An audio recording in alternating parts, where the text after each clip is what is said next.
Everybody, a very good evening to all of you बच्चों. We are back on the Creatrix YouTube channel with the Learn Engineering episode number 32. और बेटा आज हम बात करने वाले हैं कि सिर्फ थ्री फेज का ही यूज क्यों होता है, ना थ्री से कम ना थ्री से ज्यादा.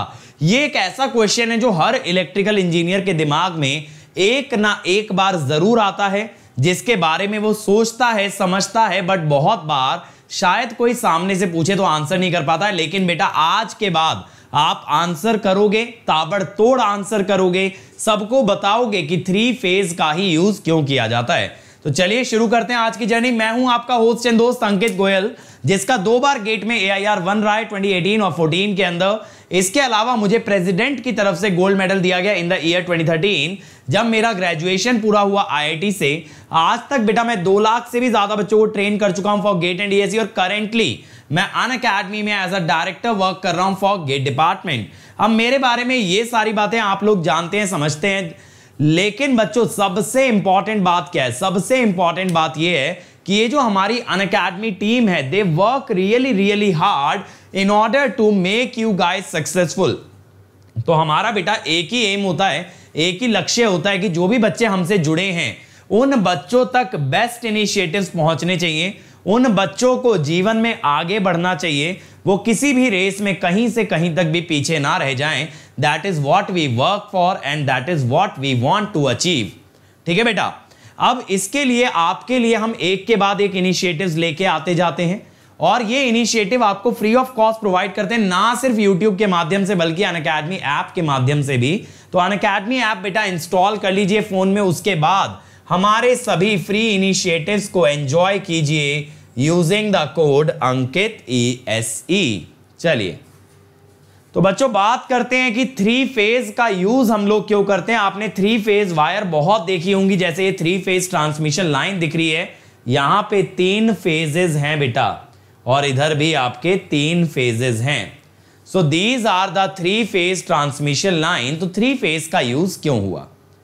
अब बेटा सबसे पहले सिंगल फेज और थ्री फेज सिस्टम को अगर कंपेयर किया जाए तो बेटा सिंगल फेज और थ्री फेज सिस्टम को अगर कंपेयर करें, सिंगल फेज सिस्टम के अंदर जो पावर होती है वो कितनी होती है? VI cos phi.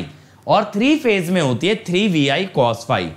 तो आप कहोगे कि सर थ्री फेज की पावर 3 गुना होती है as compare to single phase. लेकिन मेरे बच्चों यही काम तो हम तब भी कर सकते थे जब 3 अलग अलग सिंगल फेज सिस्टम यूज कर लेते. बिल्कुल सही बात है, तब भी पावर 3 गुना हो जाती. लेकिन अब 3 सिंगल फेज के सिस्टम और एक थ्री फेज के सिस्टम में क्या डिफरेंस आएगा? 3 सिंगल फेज के सिस्टम जब आप यूज करोगे तो बेटा उनके अंदर 6 वायर चाहिए, एक फॉरवर्ड एक रिटर्न, एक फॉरवर्ड एक रिटर्न, एक फॉरवर्ड एक रिटर्न. तो टोटल वायर कितनी लगेंगी? 6. साथ ही साथ मेरे बच्चों उसके अंदर आपको, अगर मैं थ्री फेज की बात करूं तो थ्री फेज के अंदर आपको सिर्फ 3 या 4 वायर की जरूरत पड़ेगी. तो बेटा जब वायर 100 किलोमीटर, 200 किलोमीटर, 500 किलोमीटर जाती है तो ये कॉस्ट बहुत ज्यादा सिग्निफिकेंट हो जाती है. ये जो 2 वायर या 3 वायर का डिफरेंस आ रहा है ये बहुत मेजर कॉस्टिंग फैक्टर बन जाता है. तो एक थ्री फेज सिस्टम से आपने 3 फेजेस 3 गुना पावर जनरेट की, but at the same time come number of wire का यूज किया. 3 सिंगल फेज के सिस्टम में 6 वायर लगती, यहां लगी 3 या सिर्फ 4. अब ऐसे बेटा अगर 3 एक फेज के ट्रांसफॉर्मर जनरेटर लेते तो ज्यादा खर्चा आता as compare to a three phase transformer या थ्री फेज जनरेटर. जैसे अगर मैं कंपेयर करूं, 3 सिंगल फेज के ट्रांसफॉर्मर में 3 टैंक होंगे, 3 जगह ऑयल भरा जाएगा, 3 जगह इंसुलेशन, बहुत सारी चीजें एक्स्ट्रा हो जाएंगी, बुशिंग हो जाएगी. इसके अलावा आपके लिए और क्या कंपोनेंट्स की बात कर सकते हो? एरिया ज्यादा खाएंगे 3 सिंगल फेज के ट्रांसफॉर्मर, और वहीं थ्री फेज का ट्रांसफॉर्मर अगर बनाएं उसमें एक ही कोर, एक ही सेट ऑफ बुशिंग होगा, उसके अंदर एक ही टैंक होगा, तो ये सारा खर्चा बच जाता है. सेम वे में 3 सिंगल फेज के जनरेटर, 3 टरबाइन लगेंगी, उसके अंदर 3 आउटर कवरिंग होंगी पूरी जनरेटर की, 3 स्टेटर, 3 रोटर और शाफ्ट, जैसा कि हम जानते हैं मशीन का सबसे महंगा पार्ट है. तो अगर बेटा 3 जनरेटर में 3 शाफ्ट लगाओगे तो ज्यादा खर्चा आएगा as compare to a single shaft. तो बेटा अगर आप 3 सिंगल फेज के सिस्टम लेते हो, ट्रांसमिशन लाइन, जनरेटर, ट्रांसफॉर्मर, तीनों की कॉस्टिंग ज्यादा आती है as compare to a 3 phase system. इसके अलावा मेरे बच्चों जब आपने 3 सिंगल फेज के सिस्टम बनाए, तीनों की फ्रीक्वेंसी सेम रख पाओ, ये बड़ा मुश्किल काम है कि तीनों में 50 हर्ट्ज की फ्रीक्वेंसी हो। उससे बेटर है कि एक 3 फेज का सिस्टम लो, उसके अंदर एक ही रोटर है, वो एक ही स्पीड पे घूम रहा है, तो यानी तीनों फेजेस में इंड्यूस होने वाली फ्रीक्वेंसी सेम आएगी, क्योंकि तीनों में एक ही रोटर के माध्यम से इंडक्शन हो रहा है। अगर 3 रोटर होते, 3 अलग अलग स्पीड पे घूमते, तो तीनों फेजेस में अलग अलग फ्रीक्वेंसी आपकी इंड्यूस हो जाती। अभी तीनों में एक ही फ्रीक्वेंसी इंड्यूस होगी because of that single rotor. ठीक है, तो यहां पे आपने देखा खर्चा भी कम होता है, सिंक्रोनाइजेशन भी होता है। दूसरी बात क्या है बेटा, अगर हम सिंगल फेज की बात करें, उसके अंदर जब इंस्टेंटेनियस पावर निकालते हैं ना, तो एक टर्म तो कांस्टेंट आती है VI cos phi की, उसके ऊपर एक टर्म आपकी ऑसिलेटिंग आती है 2 ओमेगा फ्रीक्वेंसी से। लेकिन वहीं जब हम 3 फेज में जाते हैं और वहां इंस्टेंटेनियस पावर निकालते हैं, तो वो कांस्टेंट आती है, यानी पावर फ्लक्चुएट नहीं करती। अब आप खुद सोच सकते हो बेटा, पावर की फ्लक्चुएशन आपके इक्विपमेंट्स के लिए काफी डेंजरस हो सकती है। इसीलिए 3 फेज में ये जो हमको कांस्टेंट पावर मिल रही है, that is very very beneficial for us as compare to a single phase system. तो ये तो बात हुई भाई, सिंगल फेज से 3 फेज बेहतर है। चलो सर ये तो समझ आ गया। इस लॉजिक से जाएं तो सर 4 फेज और बेटर होगा, 5 फेज उससे भी बेटर होगा, तो 3 से ज्यादा क्यों नहीं? बेटा क्या होता है, जब आप नंबर ऑफ फेजेस 3 के आगे और बढ़ाते हो, तो यहां पे अमाउंट ऑफ पावर डिलीवर्ड तो बढ़ेगा, लेकिन कॉस्टिंग में उतना बेनिफिट नहीं होगा जितना आपको सिंगल से 3 फेज में हुआ। यानी 3 फेज जो है ना, एक ऑप्टिमम पॉइंट है, इसके ऊपर जाओगे तो पावर के मुकाबले कॉस्ट बहुत ज्यादा बढ़ेगी, सिस्टम की कॉम्प्लेक्सिटी बहुत ज्यादा बढ़ेगी।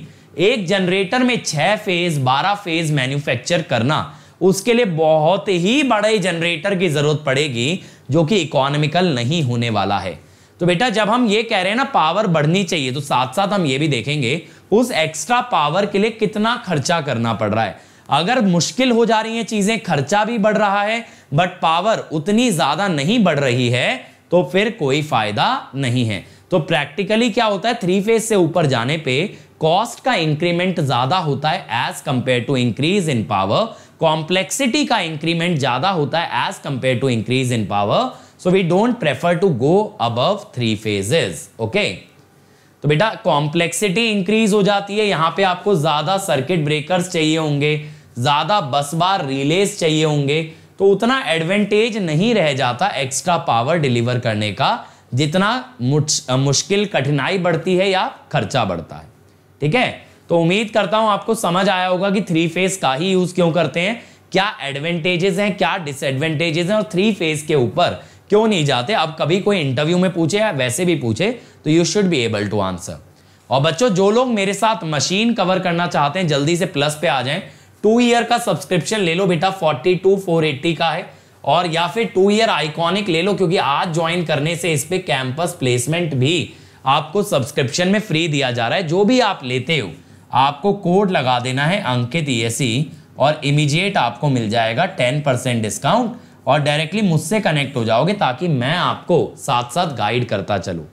और बेटा 1 अगस्त को होने वाला है कॉम्बैट के बारे में ध्यान रखेंगे। यहां पे एनरोल कर लीजिए using the link given in description, code लगा देना अंकित ESE। इसके अलावा बेटा मेरा मशीन का कोर्स चल रहा है प्लस पे, जैसा मैंने बताया 7 AM to 9 AM, 10 AM to 12 noon, और शाम को 5 बजे डाउट्स। तो डेली बच्चों में आपको 5.5 से 6 घंटे डेडिकेट कर रहा हूं प्लस पे। अब आप समझ सकते हो किस लेवल पे आपकी तैयारी हो रही है। सॉरी, 5 घंटे के करीब डेली हम लोग 5 घंटे के करीब तैयारी कर रहे हैं। इसके अलावा मैं स्पेशल क्लासेस के अंदर 1 घंटा आपको दे रहा हूं PS भीमरा के मशीन्स के क्वेश्चन कराने के लिए। तो बेटा मशीन तो नेक्स्ट लेवल जाने वाला है, कोई इसके अंदर शक वाली बात ही नहीं है। जिसके बाद किसी भी एग्जाम में मशीन आएगा, आप लोग फोड़ के आओगे, आग लगा के आओगे। ठीक है, और मेरे टेलीग्राम ग्रुप पे, टेलीग्राम चैनल पे जुड़े रहिए बच्चों, क्योंकि यहां होती हैं डेली क्विजेज। डेली क्विजेज के अलावा यहां मिलते हैं सारे नोटिफिकेशन, और यहां मिलते हैं PDF फॉर्म में आपको नोट्स। तो ये टेलीग्राम चैनल का लिंक है, इसको ब्राउजर में डालिए, टेलीग्राम पे ओपन होगा एंड देन ज्वाइन मी। और बच्चों वीडियो अच्छा लगा हो तो लाइक शेयर जरूर करें, सब्सक्राइब कर लें चैनल को अब तक नहीं किया है तो, और वो बेल आइकन हिट कर दें ताकि नोटिफिकेशन आता रहे। इसी तरह से मिलेंगे एपिसोड नंबर 33 के अंदर एक और इंटरेस्टिंग टॉपिक के साथ। तब तक बच्चों ऐसे ही मचाते रहो, आग लगाते रहो। Let's crack it.